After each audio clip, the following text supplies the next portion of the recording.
নওগাঁর প্রত্যন্ত গ্রামে প্রতিদিনই যেন সুই সুতোয় বসে এক রঙিন উৎসব। হাতে কাপড় আর সুঁয়ে রঙিন সুতার হাসি, গল্প আর খুনসুটির মাঝে গড়ে উঠছে বাহারি ও বিভিন্ন কারুকাজের টুপি। স্থানীয়রা জানায়, প্রায় এক যুগ আগে নওগাঁর মহাদেবপুরে টুপির ব্যবসা শুরু করেন ফেনীর কয়েকজন ব্যবসায়ী। এরপর নারীদের প্রশিক্ষণ দিয়ে টুপি সেলাইয়ের কাজ শুরু করে এলাকায়। সাদা কাপড়ের উপর ফুটে উঠছে ফুল, পাতার বিভিন্ন বাহারি নকশা।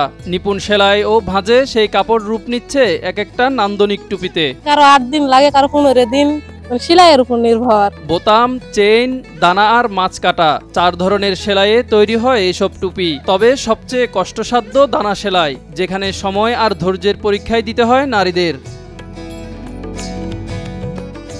হাতের বুননে গ্রামীণ নারীরাই এসব টুপি তৈরি করেন। বাড়ির উঠোনেই তারা কাটিয়ে দেন লম্বা সময়। একটি টুপি তৈরিতে সময় লাগে প্রায় 1 মাস, আর টুপি প্রতি মজুরি পান 1 থেকে 1,500 টাকা। টুপির উপর একটা আছে, কোন টুপির 300, 350, 1000, 1200 সেলাইয়ের উপর দাম।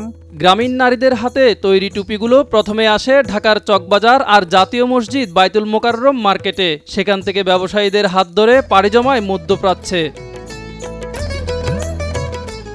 ওমান, পাকিস্তান, সৌদি আরব, মালয়েশিয়া, কুয়েত, কাতার আর বাহরাইন সহ বহু দেশে যাচ্ছে নওগাঁর নারীদের হাতের তৈরি এসব শিল্পকর্ম।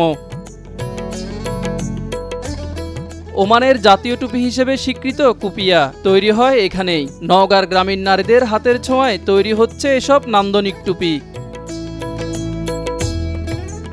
দেশের সীমানা না চিনলেও নওগাঁর এই নারীদের শিল্পকর্ম ছড়িয়ে পড়ছে সীমান্ত ছাড়িয়ে বহুদূর। সুই সুতার রঙিন কারুকাজ হয়ে উঠছে বৈদেশিক বাজারে বাংলাদেশের গর্ব।